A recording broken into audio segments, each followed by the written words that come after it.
আসসালামু আলাইকুম এভরিওয়ান, সবাই কেমন আছেন? আশা করি ভালো আছেন। আমরাও ভালো আছি আলহামদুলিল্লাহ। দেখেন, আজ আমি তৈরি করে দেখাবো মাত্র 1 কাপ গুঁড়ো দুধ দিয়ে কালোজাম মিষ্টি। তাহলে চলুন মূল রেসিপিতে।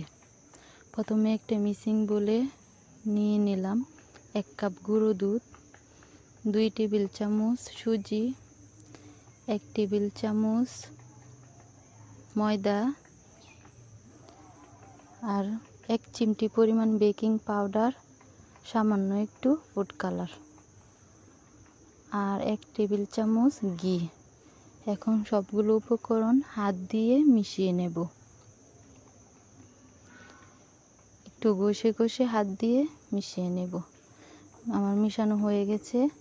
এখন একটা ডিম আমি আগে থেকেই ফেটিয়ে রেখেছিলাম। এখন অল্প অল্প দিয়ে একটা ডো বানিয়ে নেব। ডোটা একটু নরম হবে। দেখেন, আমার ডোটা হয়ে গেছে। এখন আমি 5 মিনিটের জন্য রেস্টে রেখে দেব। 5 মিনিট পর দেখেন আমার ডোটা একটু শক্ত হয়ে গেছে। এখন অল্প অল্প ডো নিয়ে আমি কালোজাম মিষ্টির শেপ দিয়ে নেব। দেখেন, আমি একটা মিষ্টি বানিয়ে নিয়েছি। আমি আরেকটা মিষ্টি বানিয়ে দেখাচ্ছি। এভাবে করে আমি সবগুলো মিষ্টি বানিয়ে নেব। দেখেন, আমার সবগুলো মিষ্টি বানানো হয়ে গেছে। এখন কড়াইয়ে তেল দিয়ে দিয়েছি। তেলটা হালকা একটু গরম হলে মিষ্টিগুলো দিয়ে দেব। মিষ্টিগুলো যদি হয়ে যায় নিজে থেকেই ফুলে উপরে বেশি উঠবে। দেখেন, আমার মিষ্টিগুলো বেশি উঠেছে।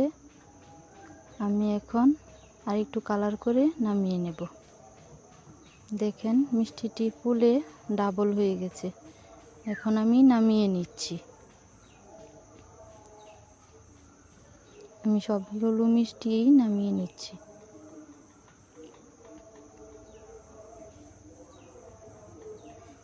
দেখেন, মিষ্টির কালারটা কি সুন্দর এসেছে।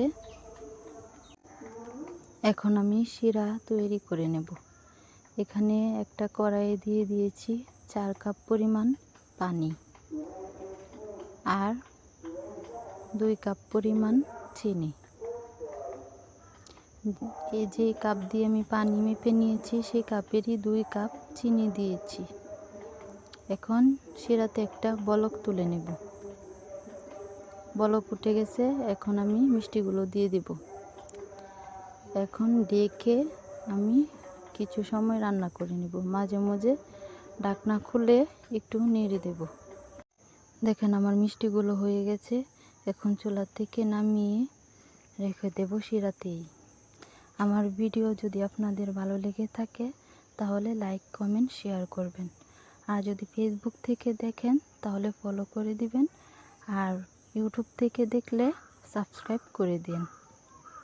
দেখেন, আমার মিষ্টিগুলো কি সুন্দর হয়েছে। এখন আমি মাওয়াতে গড়িয়ে নেব। আমি আগে থেকে ইনস্ট্যান্ট মাওয়া তৈরি করে রেখেছিলাম। দেখেন, মিষ্টিগুলো দেখতে কত লোভনীয় লাগছে। আজকের মতো এখানেই বিদায় নিচ্ছি। দেখা হবে পরের ভিডিওতে। আল্লাহ হাফেজ।